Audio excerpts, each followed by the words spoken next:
people can't make games that succeed anymore because, to put it bluntly, they're not making games worth playing. They're not making games worth switching to. People can be in danger of becoming comfortable. And I think if you're a creative, that's particularly problematic. They need to have creative conviction again. Releasing the 17th reskin of a puzzle game in a month is not going to make your studio succeed. The biggest problem with AI is the name. It's wonderfully misleading. There's nothing intelligent about it. I'll talk about some observations and potentially upset a number of your viewers, which is always fun. Today I'm in Barcelona and it's my pleasure to have with me Fraser Clark. He's a lead game designer. He has been working in games since 2010, and he spent several years at Social Point here in Barcelona, where he worked on new game ideation and live operations, including combat and feature design at Dragon City. Fraser, thanks so much for joining me for chat today. Not a problem. Lovely to be here. Okay, awesome. So I want to start and learn a bit more about your childhood. So I would love to hear, how did you grow up and what was that like? I think you said you're from Brighton, originally from the UK. Yeah, so I'm from a little village just outside of Brighton called Shoreham by Sea. As you might have guessed, it's by the sea. By the sea. So lots of water, as the UK, lots of cold and wet, but you know, it's nice at times. Thankfully, Brighton is nearby. It's a fun, interesting city, very colourful, very creative-oriented, one of the game development hubs in the UK. So did you actually get influence from that game hub when you were growing up? How did that influence like your professional days? So, like many people, I was sort of doing either map creation or game mods or game creation as sort of a hobby, a personal interest on the side, using old engines like Age of Empires or the Warcraft 3 level editor, the sort of classics from that era, as well as some community mods. There's this old turn-based game called Battle of Wesnoth that's entirely community built. I work with a good friend of mine, Graham, another designer. Hi, Graham. And we would make things on that every now and then. But before I went into games, I briefly worked in finance. Wait, what? I was a project. Before we get there. Okay. So you said very early on you started doing these mods. Can you, like, how did that happen back then? Like, so a number of games have sort of level editors or campaign editors. Classically old RTS games. So you'd play the game, you'd love the game, all this stuff, and then you'd be like, oh, there's a map editor. You open that up, you start building your own maps, and then you realize with some scripting or triggers, you can make conditionals that expands into making your own campaigns and stories or even little game modes. Blizzard historically have been very good with this in Warcraft and StarCraft. They've had very robust level editors that allow you to make full different game modes, which in fact is where quite a number of popular games come from. The Tower Defense was largely created in these editors, and the entirety of the MOBA genre, League of Legends, etc., come from the Warcraft 3 level editor. that's awesome. How old were you when you're doing all of that? Oh, God, that's a good question. Young teens. Young or teens. maybe earlier when we first started. I moved on through. Okay, awesome. And then if you had to share with us the earliest piece of context from your life, like the earliest memories that would help me understand who you are. Some of the earliest ones for me for getting into games, I still remember we had, a friend had an old Acorn PC, which had Frogger, Mad Professor Moriarty, and all these other sort of Asteroids, Chaos, old games there. So that was probably my first push onto the games development side was from one of my best friends at the time who lived around the corner, his old Acorn PC, and then it kind of spiraled on from there. We got Rollercoaster Tycoon, Age of Empires, started making maps and things from that point. How much time were you spending in your teens in like playing games, modding, like all of those things? Probably too much. That was the time when I then left to go to Scotland. So. Okay, awesome. And then this is for starting games dev. Yes. Yes? Yes. Yeah, Okay. that was for games development. But When did you know that you were going to study games development? well, that was sort of when I was working in finance initially, as I mentioned. The project assistant to management and investment Ooh, yes. for an investment company in Brighton. How did you get that job? Nepotism. My dad worked at the company, so they needed some help. I'd worked for them previously doing data entry. How long were you working there? A year. A year. But they rented 2 of the stories out to a game studio in the Brighton scene, to BlackRock Studio, previously known as Climax Racing. Unfortunately, they were closed by Disney. But I used to go talk to a couple of the designers there, talk about level design, and he said, hey, if you're serious about this, go do it. So So wait, how was the connection happening there? These game studios were your clients at. No, they just rented 2 of the floors off us. Oh, So, okay. You guys had a big coincidental building. in proximity. They came to rent there, so you were spending time with them. Yeah, which was cool. It's a strange little coincidence that has shaped a large part of my life, but a positive one. So. Oh, that's awesome. So that's why you decided that you're gonna go and study game development, or did you had you already made up your mind before that? I think that was the moment that sort of cemented it as a realistic opportunity. None of my family has been involved in any of these types of fields, so the sort of, or any of the schools I went to had any awareness of these types of things as a tangible and practical choice. Yeah. So, this opened that up as, hey, here's this big company, they got 2 stories, loads of professionals working there, etc. I see. Okay, awesome. So tell us about your university years. You went off to Scotland? Correct. So Abertay University, Dundee in Scotland has 2 universities. There's Dundee University and there's Abertay. And Abertay does all the exciting subjects like games development. I believe, I might be wrong here, they were the first university in the UK to offer game-specific courses, and certainly one of the earliest in Europe. Oh, wow. Which is quite nice. So there's plenty of universities with programming courses, but this was specific for games, and they were also one of the first to open a design course, games design. So I went to Abertay, studied there for the 4 years to do games design and product management, then stayed on to do a master's as well in professional games development. Also, I think they were one of the first universities to run a professional master's. Most masters are of science or art. To Abertay. So good job to Abertay, Ken Fee, Robin Sloan, all the rest of the gang. I believe some of them are still there. I have no idea. Okay, so you went there. Did you feel that you made the right choice? You're like, okay, yes, this was the right choice for me. I'm in the right field. It was a good, certainly a very good experience. And one of the things that they did well with the course, they were less worried about you strictly writing academic papers and so on and so forth, because it was more of a practical one.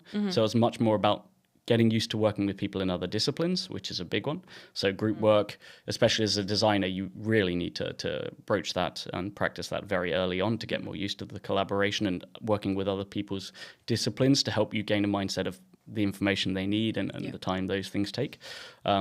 But even within the masters, rather than writing a full thesis or anything, it was client work for companies like Sony and so on, because it's much more important that you have practice doing this than it is you write a paper about X or Y. Wow. So it was hands-on work with actual clients in the industry. Yes, yeah. That's awesome. What are some of the creative skills that they taught you there? It would vary by discipline, of course. So a lot of the artists, they'd learned a lot of technical skills utilizing software for, Photoshop, Maya, for modeling, painting, etc., as well as what was back then DDO, I think, for normal maps and so on. The developers, they'd learn programming, C#, C++, etc., various engine implementation, graphics programming. From the design side, it's sort of more of a mixed bag, because the course was games design and product management. Okay. So you'd learn a bit of producer skills, a bit of product manager skills, a bit of design skills. So there'd be things like narrative modules, level design modules, design assessment modules. Back when I was there, it was sort of still in the early days of mobile. So we wouldn't have had much focus on things like KPIs or product management. It'd be more project management. So, sprints, Jira, all these fun, delightful Asana tickets and everything. So yeah, it was a slight mixed bag, and I think by the time you're in the 3rd and 4th year, Scottish universities 4 years as opposed to 3 in the UK, that's when you could pick some of the modules and specialize a bit more. I was leaning much more heavily onto the design side and less the business side. So I would have done things like the level design module and these sorts of things. And which software were you doing the level design on? Most of those would have been in Unreal Engine. So, UDK, which is Unreal Engine 3, for those less familiar. We would have had a little bit of Unity and maybe some old ActionScript in Flash back in the day. I actually ended up helping to teach the Flash module. So, sorry to everyone who suffered through some ActionScript 2 and 3. It's a delightful old language. Yeah. Okay. Awesome. And what do you think made you someone who shifted towards the more creative, like design part versus the project management? Well, I like to be a little bit more hands-on. Okay. It's sort of odd because I'm less on the artistic side. I'm quite good with numbers, vis-a-vis my background in finance, and I'm much more data friendly.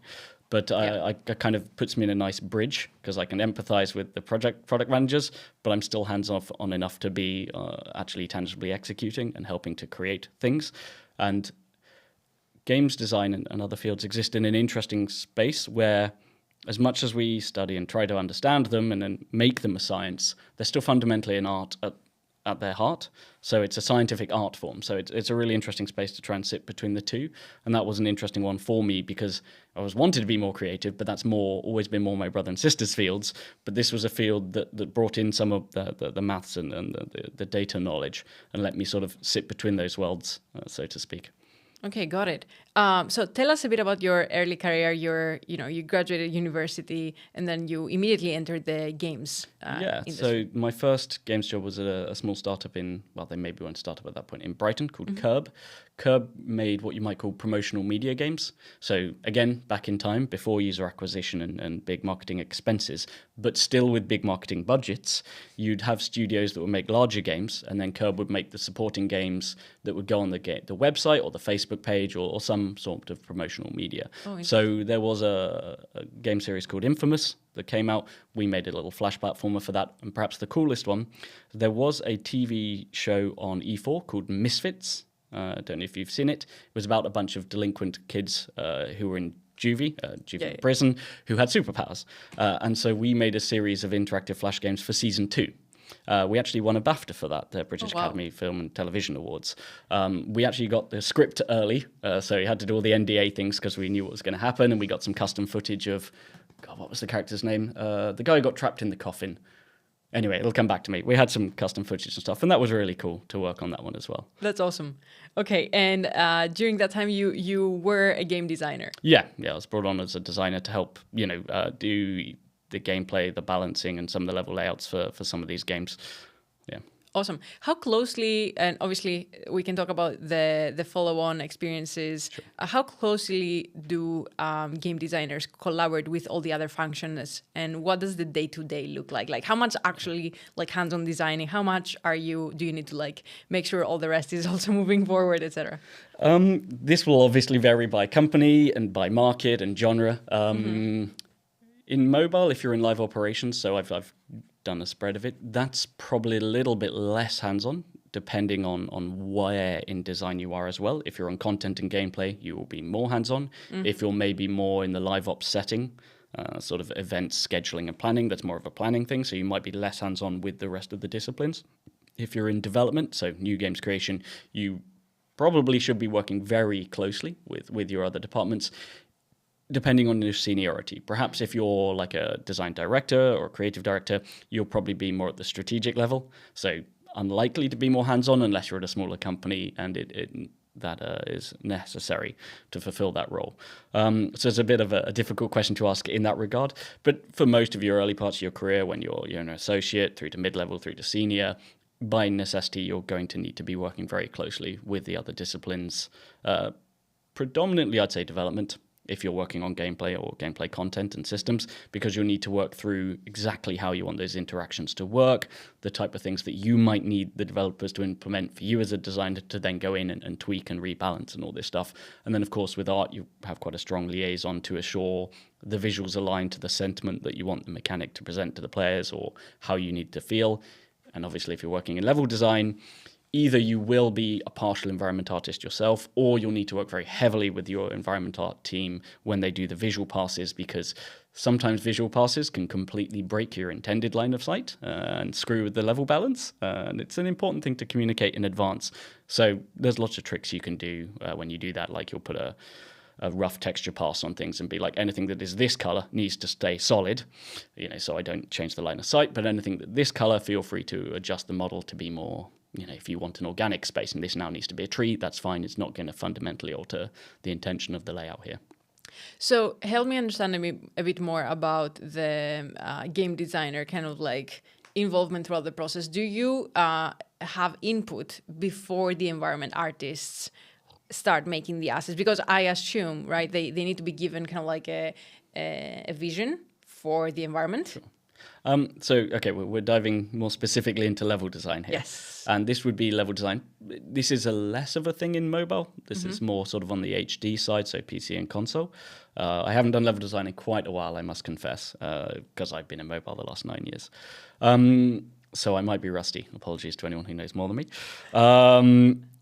There's always a bit of a talk. One of the things I liked to do when I did it was establish the area identity with the artist. So this is sort of the place and the setting, and you can write it almost at a narrative level, not about a storyline, but hey, this is a cold, abandoned mountain field. The buildings are dilapidated because they get the sense of what you're trying to establish and the tone. And it is important to tell them the tone, but also how you want the players to feel in that space. So the area identity carries many parts to it. It's the narrative of what it is and the connected emotions and feelings that you want from the player, so that they know. And then there's the physical, practical side, as I was sort of touching upon earlier, which is arguably a little bit more important in, say, multiplayer games, PvP. In a single-player narrative one, because you're against an AI, implicit balance is less important because only one person's ego needs to be flattered, whereas in direct PvP, there needs to be a greater sense of fairness, so you need it to play out a much more distinct way. So the considerations will vary quite a bit, but it is important to get the art team involved early, and you might do passes back and forth with them. Typically, you want to have your layout space and the timing and the distances between the various points locked down before you hand over to art, because otherwise they'll do all this pass and then you need to move a load of stuff, and that's how you alienate and lose your art department, because you'll upset them. So make sure you have your spacing definitely locked in before you do any of that. Got it. And then how much hands-on are level designers in the progress of environment artists start making the material, right? Is there a lot of back and forth and loops and feedback loops there? We're definitely outside of my experience and wheelhouse here now, because again, long time since I've done any level design. But some studios, your environment artist, if it's a smaller studio, probably will be the level designer, so they'll have that direct correlation in their own head, hopefully. But in larger studios where they can kind of afford or support much more sort of siloed specialists, that's hard to say. I would imagine you'll probably have your lead level designer will have a very strong relationship with the lead environment artist, and they will determine, much more as a singular conversation, because then they'll know the relevant language to communicate to their minions to get the work done as intended. And you'll need a bunch of liaising and sync meetings just to ensure the vision. You'll probably involve concept artists as well to help capture the tonality at a visual level rather than a descriptive level. Okay, awesome. So moving on from that subject, before coming to Barcelona, you actually worked at a few companies back in London, including Ubisoft and Winkle and Outplay. So what are some of the highlights from all of those experiences? Yeah, so that's a good question.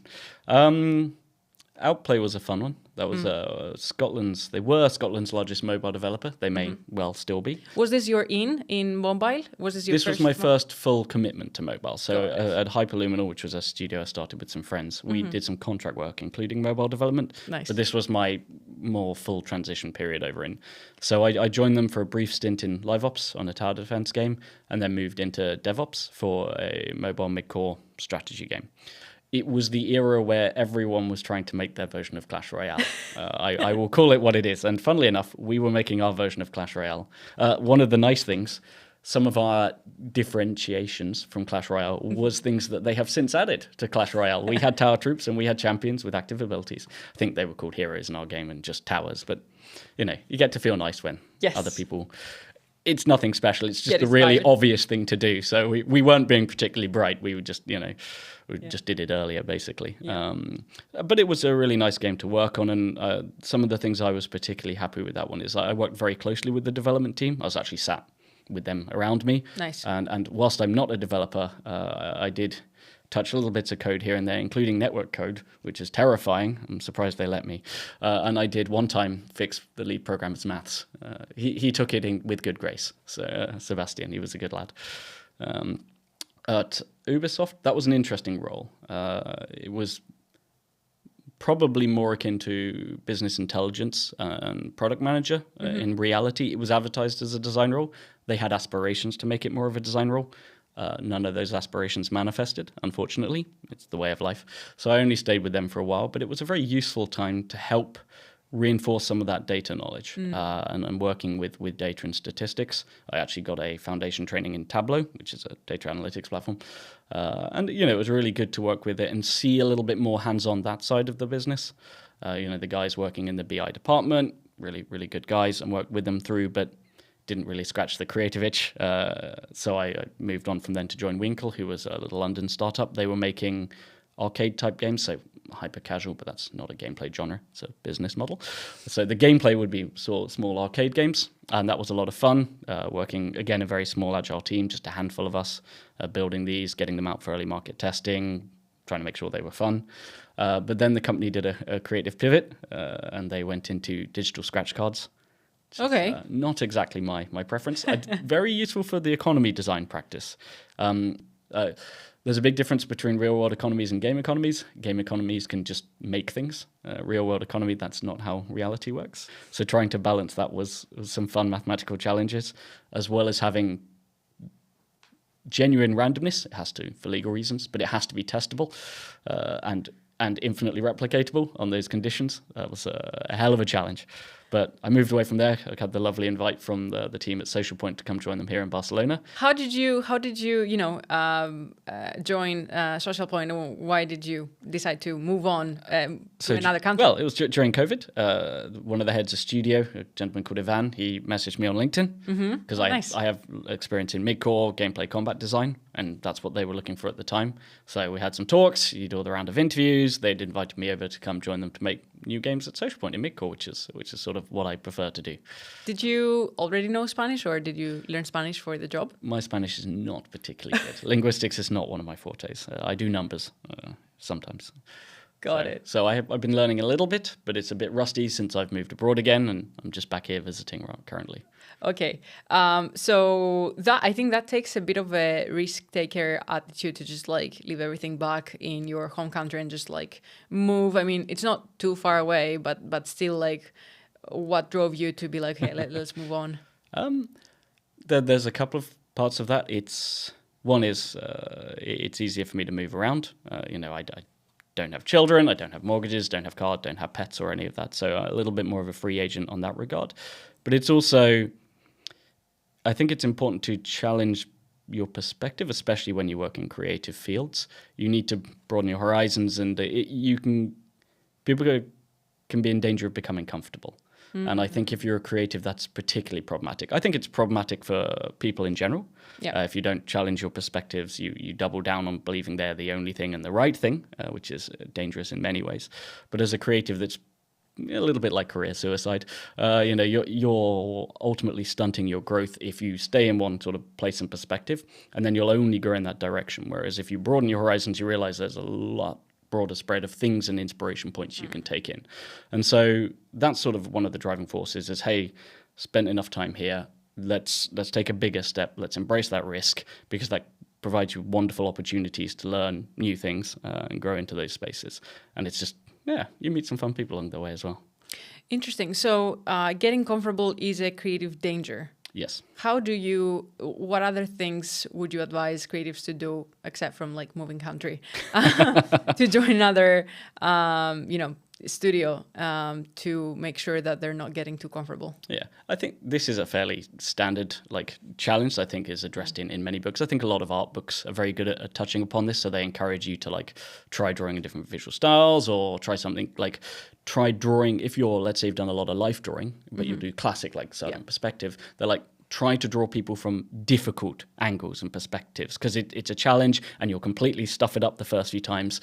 But when you start to get it right and you learn the nuances, that will then make the previous type of stuff you were doing better and stronger in a way that you wouldn't have gotten if you'd never have tried it. So I think a lot of it is trying different things outside of your comfort zone to learn them. I mean, it is important to know where your strengths lie in terms of interest. And it is important sometimes to become a bit of a specialist. Otherwise, you can become too shallow if you just stay as a generalist. I think that's a challenge I see from designers in certain studios, is they've because of the studio hasn't had a unified strategy and it hasn't given these people time to sit in a genre and specialize, they become a bit too broad with no depth to execute at the level the audience requires.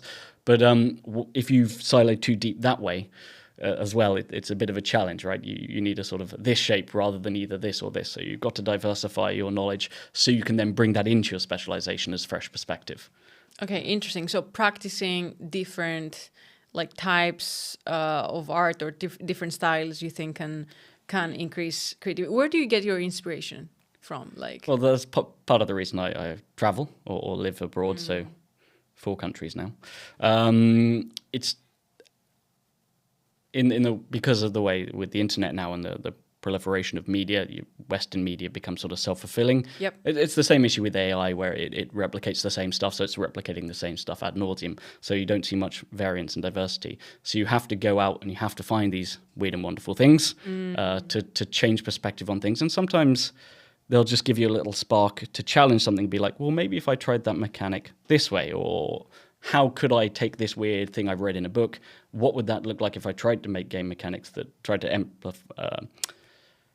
to create that experience or that situation? These are fun. I think what can help is to attend game jams. So hopefully everyone's familiar with what game jams are.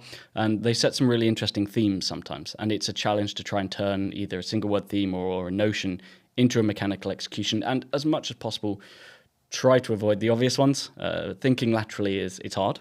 But it's really good to practice to do that because that will broaden your capacity on how do you think design. that companies, especially creative companies, should intentionally dedicate time to that type of like, okay, let's forget all that we're working every single day and let's spend like 48 hours on a game job. Like I come from startups, so for us it's hackathons. Yeah, hackathons. Yeah. I think it is good practice. There is obviously a little bit of luxury in do they have the time affordance or the capital to be able to do this? And it's sometimes difficult for larger companies that maybe have the capital to quantify that as a return. But that's always going to be a challenge when you work in a field that's making an art. As I mentioned, it's we treat games a lot like a science with all the data and numbers, but at their core they are still an art form. And if you don't give your creatives time to express themselves and grow on the art side, they're going to lose their capacity to execute well. And that's where these things can come in useful. It helps people keep their creative muscles flexed, and trained, and also it lets them have a bit of fun. Yeah. If you're at a company that does a lot of big live operations, it can become mind-numbing, and you risk a lot of your staff kind of disassociating. So giving them a chance to reinvest in something, even if it's just for a couple of days or just one day, come together as a team, also build some of that connection with colleagues and co-workers, helps them trust each other, which is obviously very important in a creative industry because trust is particularly important here because you will have differences in opinions, things that cannot be resolved in data and have to be resolved by ego.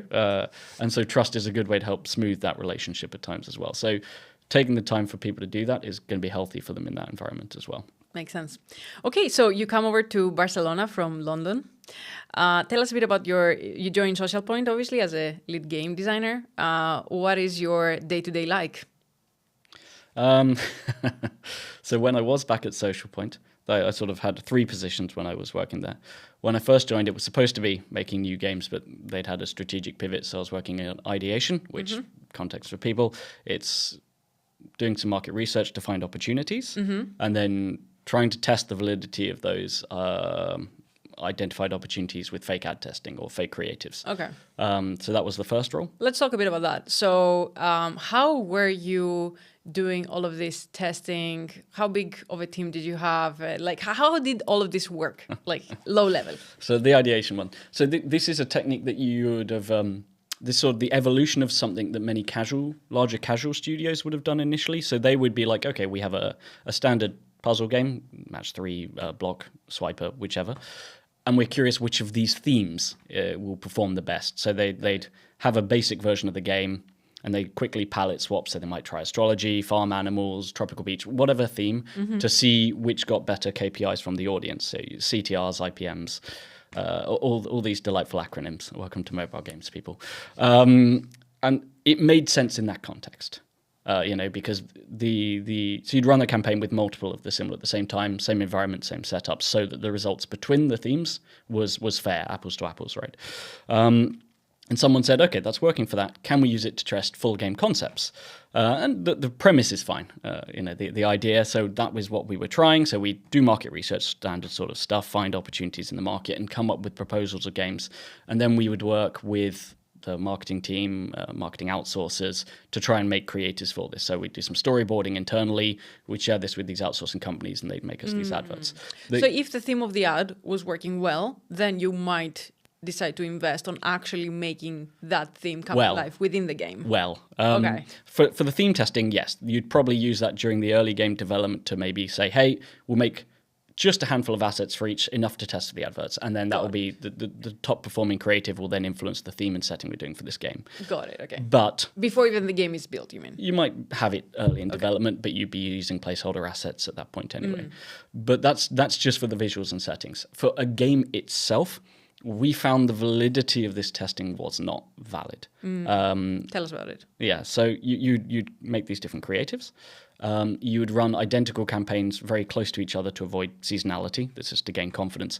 But you would get fundamentally different results on your KPIs between these. The one thing that would be consistent is sort of the ranking. So the order of preference. And that's fine if you're testing themes for the same game. But if you're trying to test, is this a concept I should make as a standalone statement, it doesn't give you the confidence to say yes or no, because one day your KPIs will be good enough to say yes, and the next time you run the campaign outside of seasonality considerations, it might be no. So the only thing it was good for was asking which of these concepts has higher audience preference, not is it good enough to make. So that's where that trap lay. So it's perfectly fine if you're saying we know puzzle is a genre we want to work in, which theme is preferred, because that's about preference, not is this something with good enough KPIs to make. So it didn't work for that premise, so we moved on from that as a process, and then I moved over to help Dragon City. Awesome. In live operations. Yeah, so that brings us to the second role you had on the live ops. So tell us about that. Yeah, sure. So Dragon City is a bit of an old school game. God, it might be 14 years old now. I was there for the 10th anniversary, which was cool. Nice. We did some interesting ones. So it's from that era of games, sort of the Facebook games that transitioned over into mobile. It's a build and battle. So you sort of a split meta game where you build up a base and then a light battle component on top of that with a small breeding mini game because it's about dragons and you breed new dragons. I was brought on largely to help with the combat side. It's more my specialty. There's two sort of main things I ended up doing there. We introduced a new feature to the combat to try and give it a bit more depth, called perks, sort of like equipable skills. And we saw a nice uplift on the battles, about 60% on launch, which was How good. did you come up with it? There was a sort of existing proposal. I just sort of steered the execution of it to be a bit more different. The original proposal was, in my opinion, a bit too much in line with the existing systems of the game. It wasn't meaningfully distinct, so I tried to add a difference in kind rather than difference in scale. Much of the game's existing system is number goes bigger, and the original proposal was numbers go even bigger. And I was like, we have 5 systems that do that. The players are going to be a bit bored. So we added some behavioral changes instead. So that might have been why I did so. What type of behavioral changes? So the combat in Dragon City is like a light version of Pokemon, sort of rock, paper, scissors, elemental, turn-based thing. Yep. And these were perks that instead of being your attack hits for more damage, which is just number gets bigger, there was a number of proposals. There was one that on first death you resurrect, or block enemies first attack, or guaranteed to go first. So more at the behavioral level, but they couldn't be too dramatic because the nature of the game's combat system is at this level and needs to maintain a degree of that for accessibility. Yeah. You can have too much fun as a designer sometimes, so you have to curb your enthusiasm. But that idea of broadening some of this stuff and the way the skills interacted was then transferred to an interesting project we did, which was a crossover with The Walking Dead. AMC's The Walking Dead, which was an interesting one because we had 4 dragons that we made for this crossover that were themed after the various characters, Rick, Michonne, and I forget the other 2. It's been about 3-4 years. But we tried to that was a really interesting one because I did a creative workshop with a couple of the other designers of, okay, what does survivors mean to us. And you're right, sort of a narrative thing, and what are the buzzwords of surviving. Because we wanted to lean more on that side than the walkers zombie side. So what do survivors mean? Because we had the characters, not the Walking Dead in the game. So we did a bit of a brainstorm. We found key buzzwords, or identifying themes, and we're like, okay, what do those themes mean as potential mechanics in the game? And we tried to apply that to their skill sets. So that was again trying to be less number is bigger and more what interesting avenues hadn't we explored in the game yet from the gameplay perspective. And trying to tie that with some thematic resonance to the characters and the survivorship. So what did this look like on the ground? Was this like a group getting together in a room, ideating, like just coming up with ideas, then just like trying to... It started as an ideation workshop. Okay. So I just ran an initial springboard kind of. This wasn't a full ideation. This was just, hey, grab a couple of designers who had some spare time and some interest. And this was just more like the very early concepting one where it's post-it notes, right? You get this big minefield of these and then you group them into key themes to try and find boulder beats. And, people might have individual opinions, but what you're trying to capture is the repeated ones because you want something that resonates with your audience, and if we as a group of people have identified something multiple times, then there's a higher chance that it'll resonate with the audience, right? And you cluster these and you're like, okay, that's a theme that we really should push and try to turn into something that can be mechanically expressed. So that was how I approached that one.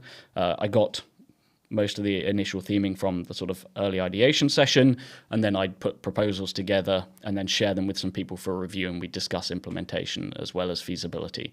So there was 2 review steps. One was sort of appeal, and that was done more with the designers and other key members of the team who were very intense players of the game. And then there was another review pass with the devs for technical implementation costs, because as a 14-year-old game, technical considerations are fairly critical. A little bit of spaghetti code, a little bit of legacy, and it was a good fun challenge. Interesting.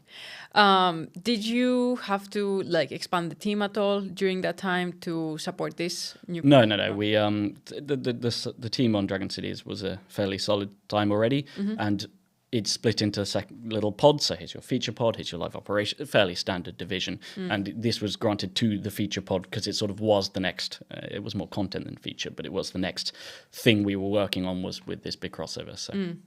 So obviously working on a live ops game with the goal of, I guess, increasing engagement further. Like what are some of the challenges? What are some of the things that game designers have to think about if you generalize, thinking a bit higher level? Sure. When working on live ops games that have been around for a while. So if we focus on the sort of games as a service live operations game, I'll obviously be talking more from a mobile perspective here, but it very much depends where you are in the game's life cycle. Right. Early on, if we're the first few months to a couple of years, content is probably key. People are still very happy with the core experience, the basic game loop. They probably want a bit more of the same, maybe with a little bit of variance and deviation, but they're still very much focused on the thing that they focused on the game for. I played a shooter, I want more of the shooting, right? And this type of stuff. So early on, that's probably where you're prioritizing, is sort of taking the content you've got and just sort of deepening the amount of it to keep people in the existing ecosystem. And basically, you've promised them X, they just want more of X at that point. When the game gets a bit older and you're starting to hit more into the elder game, maybe sort of 5+ years or so, you still always want more content. But it's, okay, we've got the players in the game, they're enjoying this. Is there other vectors that they're looking for now? Or have we sort of exhausted this particular part of the gameplay as much as we realistically can from players' expectations? So you start to additional game modes, focus on secondary and other things. And it's, these timelines will also vary on the type of game. So it's not just the game's lifespan, but also the genre, because some games, their gameplay is shallower, just sort of by nature. So in those games, you probably would have needed to have added alternative game modes or a heavier clan or social featuring earlier. Whereas if you're more gameplay heavy or gameplay centric game, for reference, say some of the Supercell games that are much more, they have a deeper gameplay experience. Yeah. They'll probably look at these secondary game modes later in the game's life because the core gameplay experience can hold the audience for longer, right? And that's sort of where you need to focus depends on the genre of the game and also where you are in its life cycle and expectations. And then if you get into your real elder games, like your 10+ for a franchise type stuff, you've got different considerations again. So if you're a gameplay heavy one and you're at the sort of 10+ years, you probably should have been doing this before then. But this is where you really need to consider your total design space. So a game has a theoretical total design space for its core gameplay that you can put new things in, and you will have probably noticed some degree of cannibalization of, that mechanic's from that character, but slightly different. And you have to wonder how you can portion that out, but also where could we potentially find new vectors to broaden this total design space? And it's also the health of the gameplay state. Like, how do you plan on managing that? And it's what does the state of play of this game look like in the next X years, and how do we get there is a very interesting challenge. More true for the games with deeper gameplay. I guess the alternative for that for the games with shallower gameplay is we've hit all the traditional secondary features or social modes. What the heck else can we do to keep people in the game? But then there's another challenge once you've got these games and say you've managed the other parts, and that's our players have come in to perform X, and then they do X and they get this sentiment and feeling that they want, but then they'll leave because that's what the game has promised to offer. And you go, okay, if the players have come in for this and then they need a break from that, is there a way we can provide that break so they don't have to close the app? So interesting. It is. If you take a more action-oriented game, this is where I think, like, say, Genshin does quite well. It's quite actiony or fighty.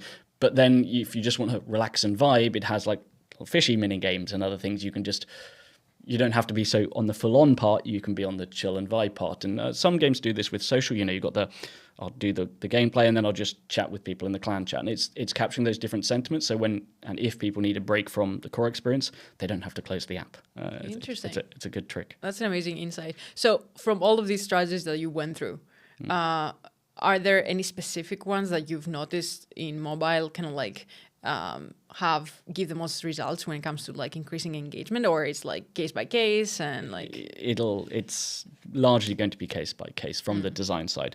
It's one of the biggest challenges you have in mobile of design and product being the sort of two driving factors. Yep.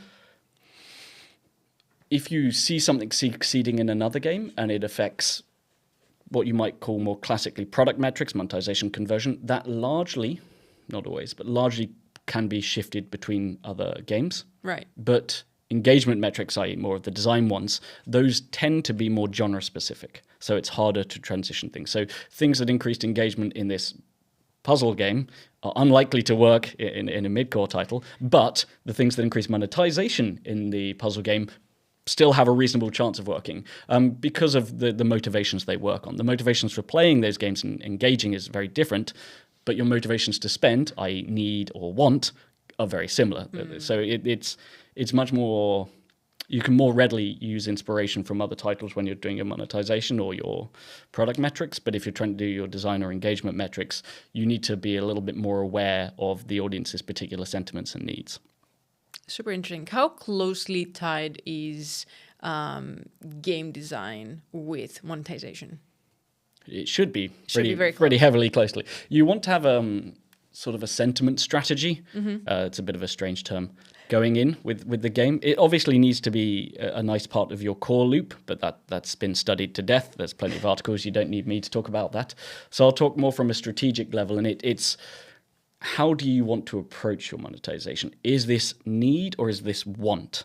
And they're quite a different angle of how you apply them. So need is more if you have a game with sort of hard gates of like really solid progress blockers almost, or like the very old school Facebook energy gates and this stuff. Like if you want to keep playing, you have to spend. So these is more on your need level, whereas other games that maybe have a softer power progression or more cosmetically driven, you then need to focus more on the player's want of this thing. And they're very different motivation drivers, and players respond to them very differently. Need by nature will have more of an immediate impact, but can much more likely to impact your churn rate if people get fed up of these hard gates at times. So you have to balance them differently, but they tend to have stronger return. And in want, you really need to know your audience because they don't need to have it, but you want them to really feel like they need it, but it's their choice, right?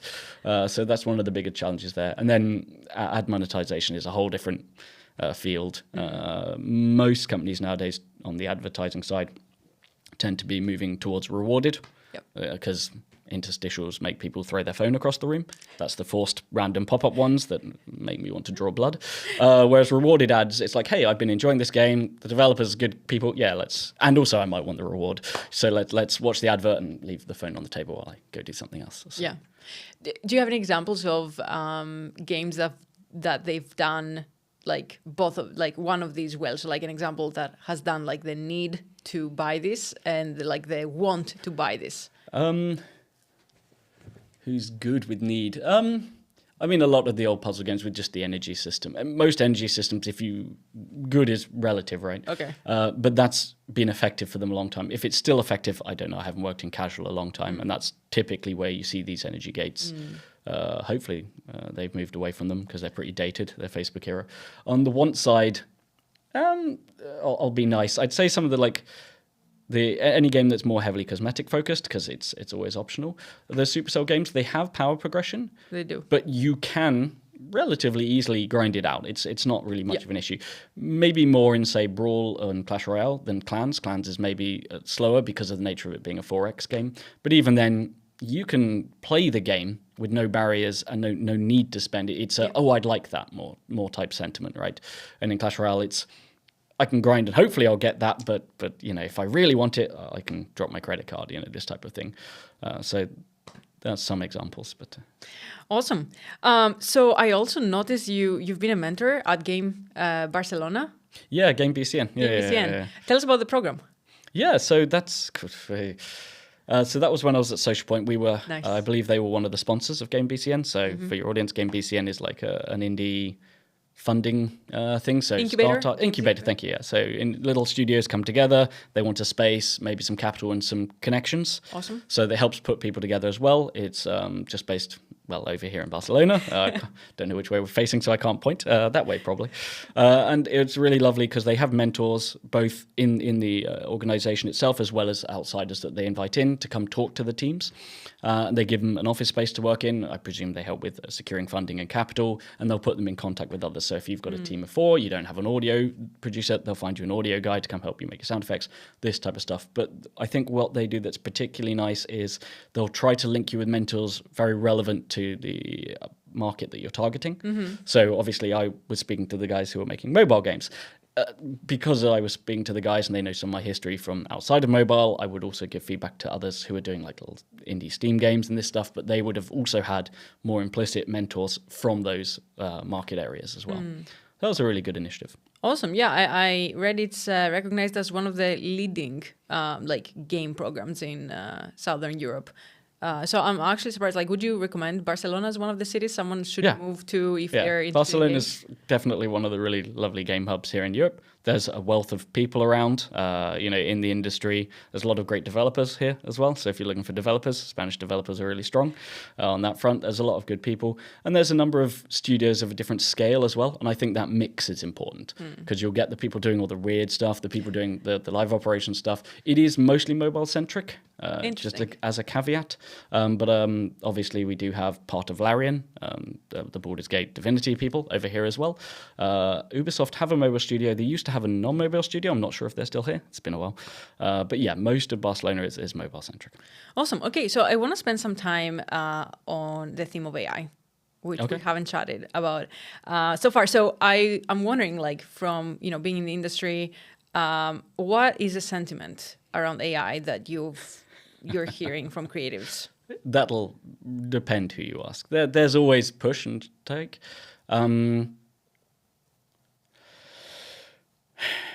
In when we were at Social Point, because Zynga, so we're part of the Zynga and Take-Two ecosystem, their legal team were working through the legality of this, so we were a no-go initially, just until that could be processed. You were waiting for a green light? We were told, don't touch it until legal's happy, whether that was a green light or as in to use or not use, but it was just a don't use for now. Right. And then we'll have the conversation later. I don't know where they've ended with that since I've not been with them for a while. My guess is they've probably opened it up for certain experimentation. Was from your team, since a year ago that you were with them, like, were you or your team like excited? Like, were you pushing for them to get you this access, or were you like, I've largely personally been ambivalent. Okay. I've tried it here and there, and for me, part of it's my usage of it. I spend more time fixing it than I do benefit from using it. What's your uses for it? For design. What was your for design, assisting with documentation and things. But At this point, I don't need it to help with mechanical design. That part I'm fine with. But on the documentation, the idea was it to help shortcut write things a bit quicker, but I spend longer fixing its grammar than I've gained currently. But I have seen people who it's been very useful for. So some of my art team at Sandsoft, they used it as like a springboard, whereas sort of in the same way you'd use a mood board, right? Google Images, save this. They'd use AI to or they'll have come up with a character concept and they'd be like, what would this character look like in a different stylization? Right. So they'd end up making all the real things themselves, but they used it to shortcut parts of investigation, largely.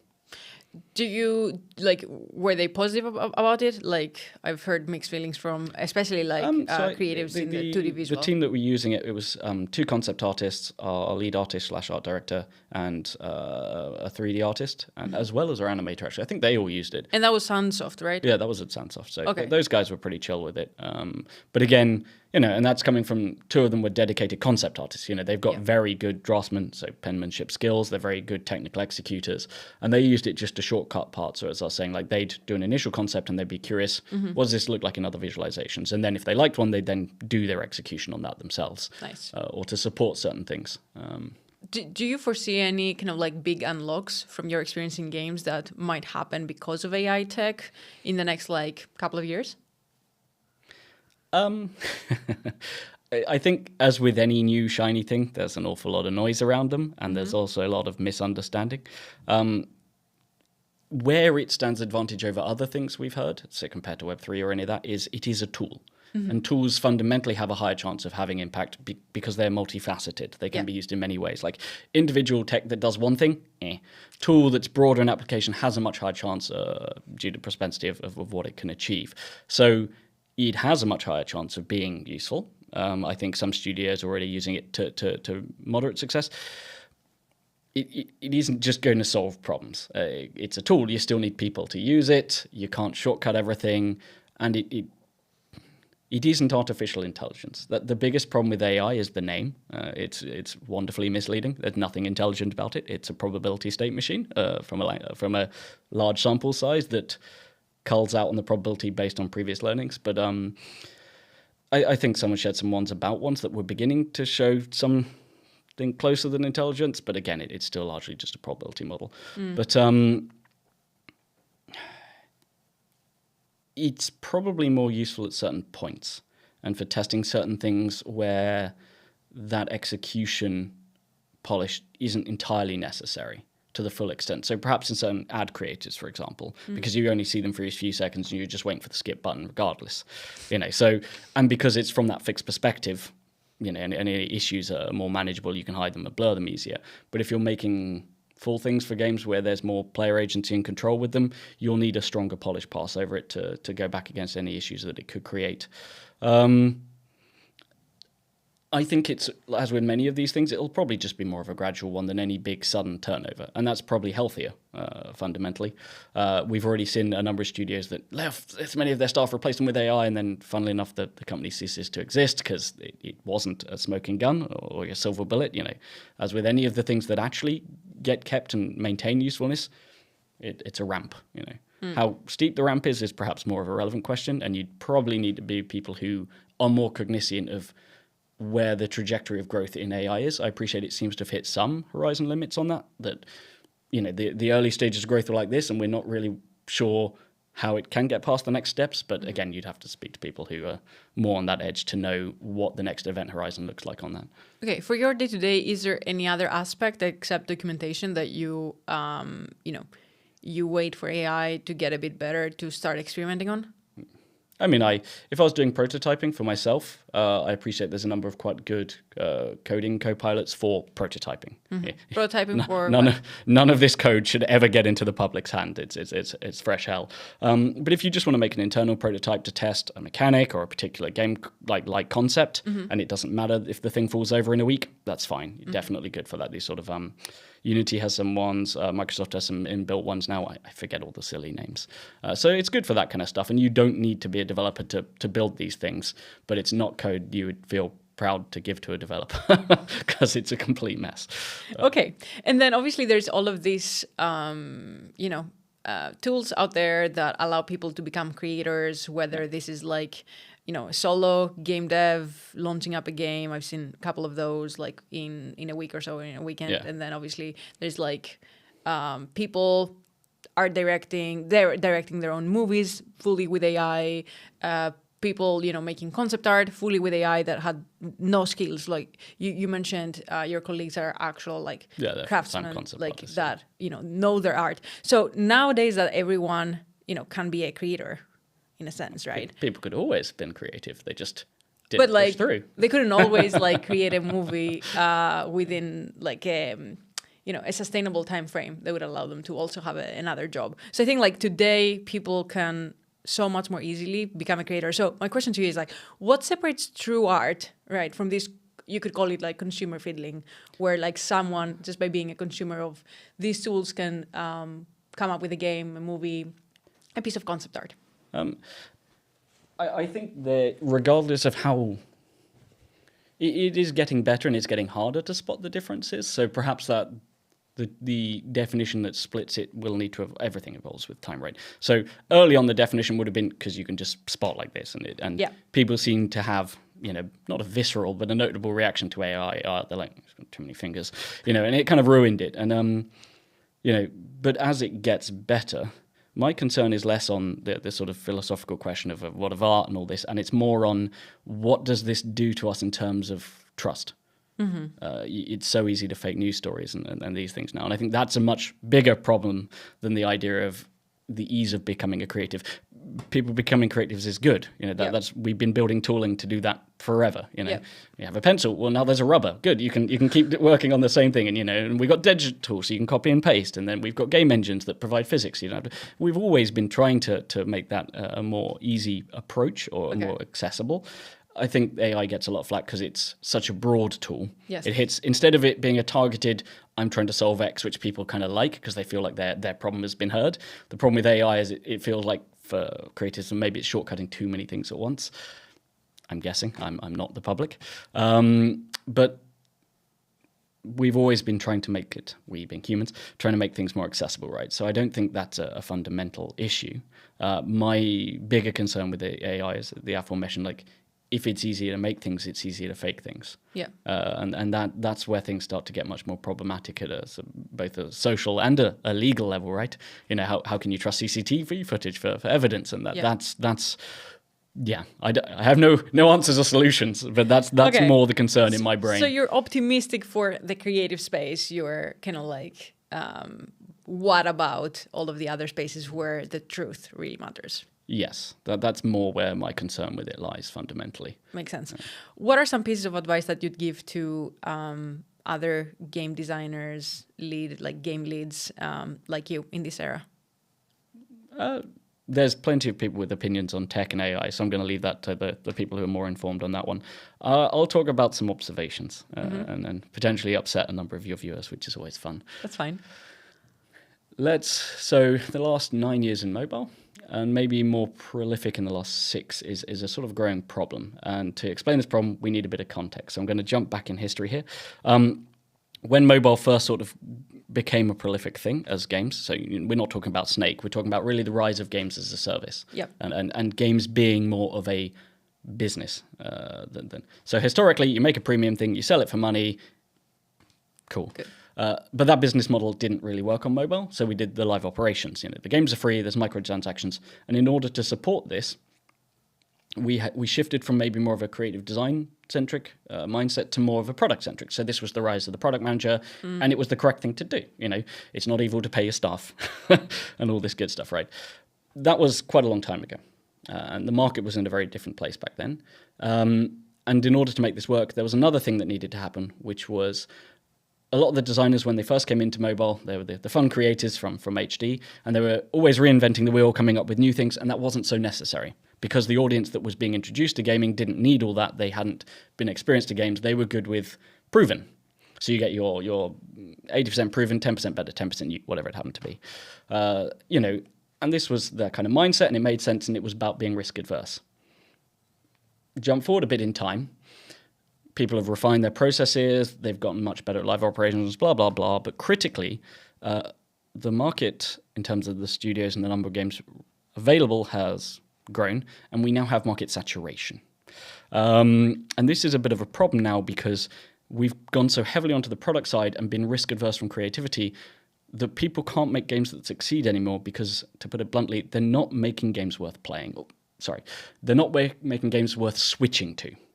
You're not trying to sell someone something in abstract. You're trying to sell them something in context of all the things they already have available.